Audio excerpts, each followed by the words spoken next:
अस्सलामुअलैकुम। वालेकुम सलाम। सर की नाम है अपना? मोहम्मद सदीक। केड़ा इलाका जे? इलाका नारोवाल। सर कितनी देर हो गया तुहानू मज्जां पाल रहे? सारी उम्र तो हो गया काम कर। सारी उम्र तो? उम्र कितनी हो गई है? उम्र हो गई 55 साल।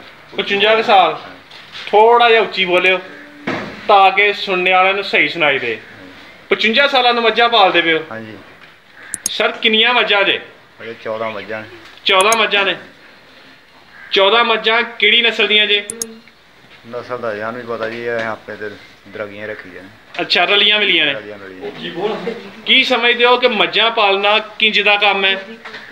जिमीदार च हो आंदा काम, हम जिमीदार करना मज्जां पाल दी, जिन्हें नाल अपना सर्कल चल जाता। चंगा सर्कट चलता है कि या बस गुजारा ही होंदा है? चंगा चलदा। चंगा चल जाता। लोकां नूं की आखोगे कि काम करन या ना करन? वो अपनी अपनी मर्जी है किसी की, साडे वास्ते चंगा है। तुहाडे वास्ते चंगा। अच्छा, इस काम दे फायदे की ने ते नुकसान की ने, सानू ये दसो। ये सारे फायदे ने। नुकसान की है? नुकसान कोई भी नहीं।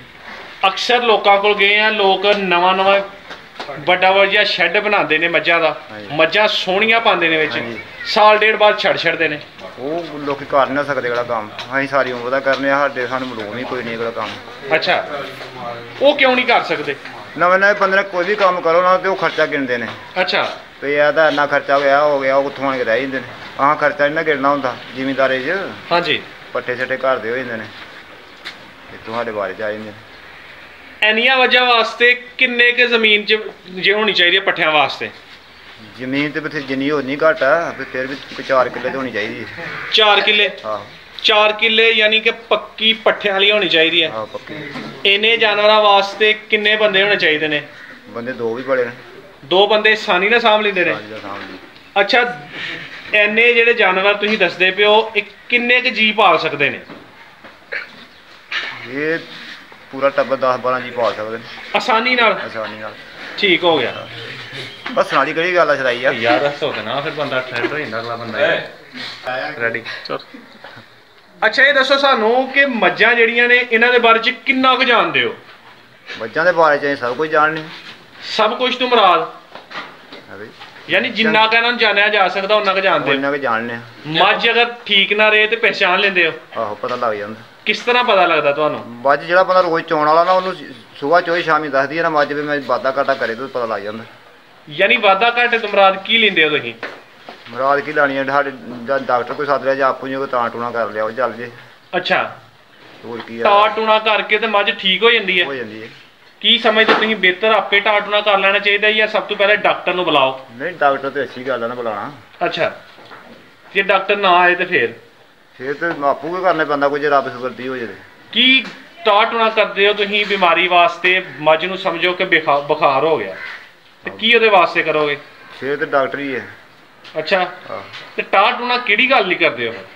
पट्ठियां का बेचारा सिरे ली कोई लिया के मसाला मसूला दे लिया। अच्छा, ਉਹੀ ਸਾਡਾ ਟਾਲ ਟੂਣਾ ਹੁੰਦਾ ਨਾ, ਗੰਢੇ ਦੇ ਕਿਤੇ ਮੱਝ ਦੇ ਪਿੱਛੇ ਹਾਲੋ ਪੁੱਛੋ ਦੱਸੇਗਾ ਉਹ ਥਣ ਖਰਾਬ। अच्छा सर, तुसीं सारी उम्र कट छड़ी मज्जां च? मज्जां नूं मोटियां मोटियां बीमारियां लगदियां ने, ਜਿਹੜੀ कि एक ਤੁਹਾਨੂੰ ਅਸੀਂ ਦੱਸਨੇ ਆ ਪਿੱਛਾ, ਹਾਂ ਇਹਦਾ ਕੋਈ ਇਲਾਜ? ਕੋਈ ਇਲਾਜ ਨਹੀਂ ਸਾਡੇ ਕੋਲ। ਕੋਈ ਇਲਾਜ ਨਹੀਂ? ਕੋਈ ਇਲਾਜ। ਮੱਝ ਦਾ ਥਣ ਖਰਾਬ ਹੋ ਜਾਣਾ ਯਾਨੀ ਕਿ ਮੱਝ ਨੂੰ ਕਹਿੰਦੇ ਧਾਰ ਆ ਗਈ ਹੈ, ਹਾਂਜੀ, ਉਹਦਾ ਵੀ ਕੋਈ ਇਲਾਜ ਹੈ? ਕੋਈ ਨਹੀਂ? ਉਹ ਤੇ ਡਾਕਟਰ ਵੀ ਕਹਿੰਦੇ ਸਾਡੇ ਕੋਲ ਕੋਈ ਨਹੀਂ। ਕਿਹੜਾ ਡਾਕਟਰ ਆਉਂਦਾ ਵੀ ਸਾਡੇ ਕੋਲ ਉਹਦਾ ਇਲਾਜ ਹੈ? ਯਾਨੀ ਇਹਨਾਂ ਬਿਮਾਰੀਆਂ ਦਾ ਇਲਾਜ ਹੀ ਕੋਈ ਨਹੀਂ? ਨਹੀਂ ਜੀ, ਦੱਸੇ ਨਾ ਵੀ ਕੋਈ ਡਾਕਟਰ ਕਹਿੰਦਾ ਵੀ ਮੈਂ ਕਰ ਦੇਣਾ ਇਲਾਜ। ਨਹੀਂ, ਤੁਸੀਂ ਕੋਈ ਦੇਸੀ ਦਾ ਟੋਟਕਾ ਰੱਖਿਆ ਦਾ ਹੋਣਾ ਨਾ ਕਿ ਮੱਝ ਨੂੰ ਇੰਨਾ ਦਿਨ ਹੋ ਗਿਆ ਪਾਲਦੇ ਆ ਤੇ ਕਦੇ ਨਾ ਕਦੇ ਬਿਮਾਰੀ ਤੇ ਆ ਹੀ ਜਾਂਦੀ ਹੈ। ਬਿਮਾਰੀਆਂ ਤਾਂ ਆਉਂਦੀਆਂ ਰਹਿੰਦੀਆਂ ਨੇ। ਤੇ ਕੀ ਤੁਸੀਂ ਕਰਦੇ ਹੋ ਫਿਰ? ਸਾਡੇ ਕੋਲ ਕੋਈ ਵੀ ਡਾਕਟਰ ਹੀ ਸੱਦਣੇ ਆ ਪਿੱਛਾ ਵਿੱਚ ਚੜਾਉਣ ਲਈ, ਉਹ ਅਸੀਂ ਕੀ ਕਰਨਾ ਉਹਦੇ ਬਾਰੇ ਦੱਸਣਾ। ਸਾਡੇ ਕੋਲ ਇਲਾਜ ਹੀ ਕੋਈ ਨਹੀਂ। ਕੋਈ ਇਲਾਜ ਨਹੀਂ? ਸਾਡੇ ਕੋਲ ਇਲਾਜ ਹੀ ਕੋਈ ਨਹੀਂ। ਯਾਨੀ ਇੱਕ ਮੱਝ ਦਾ ਥਣ ਜਿਹੜਾ ਖਰਾਬ ਹੋ ਗਿਆ ਤਾਂ ਮੱਝ ਬੇਕਾਰ ਹੋ ਗਈ ਹੈ ਤੁਹਾਡੀ ਨਜ਼ਰ 'ਚ? ਹਾਂਜੀ। ਇਹ ਕਿਸੇ ਕੰਮ ਦੀ ਰਹਿ ਜਾਂਦੀ ਹੈ? ਬੇਕਾਰ ਹੀ ਹੋਇਆ, ਥਾਣੀ ਨਹੀਂ ਉਹਦੇ ਬੇਕਾਰ ਹੀ ਹੋ ਜਾਂਦੀ। ਅੱਛਾ। ਅੱਛਾ ਸਰ, ਸਾਨੂੰ ਇਹ ਦੱਸੋ ਕਿ ਮੱਝਾਂ ਪਾਲਣ ਵਾਲਾ ਕੰਮ ਕੀ ਸਮਝਦੇ ਹੋ ਕਿ ਇਹ ਕਰ ਲੈਣਾ ਚਾਹੀਦਾ ਲੋਕਾਂ ਨੂੰ ਜਾਂ ਨਹੀਂ ਕਰਨਾ ਚਾਹੀਦਾ? ਤੇ ਅਸੀਂ ਤੇ ਕਰ ਆਨੇ ਵੀ ਕਰ ਲੈਣਾ ਚਾਹੀਦਾ। ਅੱਛਾ, ਬਾਕੀ ਕਿਸੇ ਦੀ ਆਪਣੀ ਸਮਝ। ਨਹੀਂ, ਜਿਹੜੇ ਲੋਕ ਕਰਨ ਉਹਨੂੰ ਨਾਲ ਵੀ ਤਾਂ ਦੱਸੋ ਨਾ ਕਿ ਇਹਦਾ ਵਾਸਤੇ ਕੀ ਕੀ ਕਰਨੇ ਪੈਂਦਾ ਹੈ? ਇਹਨਾਂ ਵਾਸਤੇ ਕੀ ਕਰਨੇ ਪੈਂਦਾ, ਅਸੀਂ ਮਿਹਨਤ ਤੇ ਹੁੰਦੀ ਹੈ। ਅੱਛਾ, ਪਤਾ ਗੱਲ ਕੀ ਹੈ, ਮੇਨ ਮਕਸਦ ਇਹ ਹੈ ਵੀ ਮੱਝ ਸਿਆਣੇ ਕਹਿੰਦੇ ਨੇ ਵੀ ਮੱਝ ਅੱਧੀ ਹੁੰਦੀ ਹੈ, ਅੱਧਾ ਖਰਚਾ ਇਹਨਾਂ ਆਪੂ ਖਾਣਾ, ਅੱਧਾ ਘਰ ਦੇ ਬੱਚਿਆਂ ਨੂੰ ਪਾਲ ਲੈਣਾ। ਜ਼ਿਮੀਂਦਾਰ ਦੇ ਵਿੱਚ ਆ ਕੇ ਤੇ ਸਾਨੂੰ ਪੱਠੇ ਮਹਿਸੂਸ ਨਹੀਂ ਹੁੰਦੇ। ਖਰਚਾ ਜੇ ਅੱਧਾ ਬੰਦਾ ਖਾ ਜੀ ਅੱਧਾ ਇਹਨੂੰ ਜੀ ਪਾਲ ਲੈਣਾ। ਇੱਥੋਂ ਵਾਲੇ ਬਾਜੇ ਬਸਰਾਟ ਦੇ ਕੱਟੇ ਕਟੇਰ ਜੋ ਵੀ ਆ ਬਚ ਜਾਣਾ ਸਾਨੂੰ ਫਾਇਦਾ ਹੋਇਆ। ਯਾਨੀ ਅੱਧ ਬਚਾ ਜਾਂਦੀ ਹੈ। ਅੱਧ ਬਚਾ ਜਾਂਦੀ ਤੇ ਜਿਹੜੇ ਬਸ਼ਰਾਟ ਉਹ ਵੀ ਬਚ ਗਏ, ਉਹ ਵੀ ਬਚ ਗਏ। ਫਿਰ ਤੇ ਕੰਮ ਚੰਗਾ ਸਮਝੋ। ਹਾਂ ਠੀਕ ਹੈ ਸਰ, ਬਹੁਤ ਸ਼ੁਕਰੀਆ, ਤੁਸੀਂ ਆਪਣਾ ਕੀਮਤੀ ਵਕਤ ਦਿੱਤਾ। ਅੱਲਾਹ ਤਾਲਾ ਤੁਹਾਨੂੰ ਸਲਾਮਤ ਰੱਖੇ। ਅੱਲਾਹ ਹਾਫਿਜ਼।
ਕੋਡ ਲਿਆ ਇੰਜ ਕਰ ਤੇ ਆਪ ਮੇਰੇ ਤੋਂ ਅਜੇ ਕੱਖ ਵੀ ਨਹੀਂ ਆਗੇ ਬਗਾ ਦੱਸ ਕੇ ਇਹਦਾ ਭਲਾ ਹੋ ਜੇ।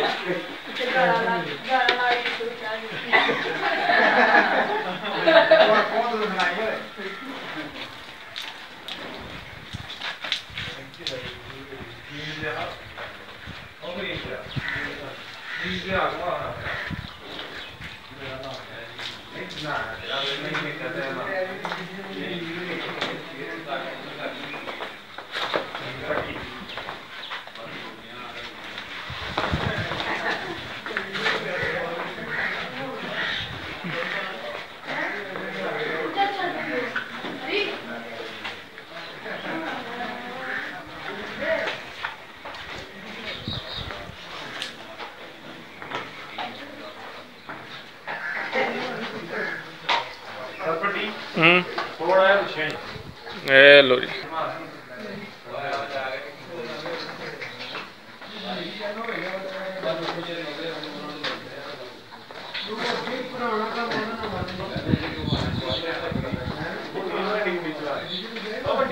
हाँ हाँ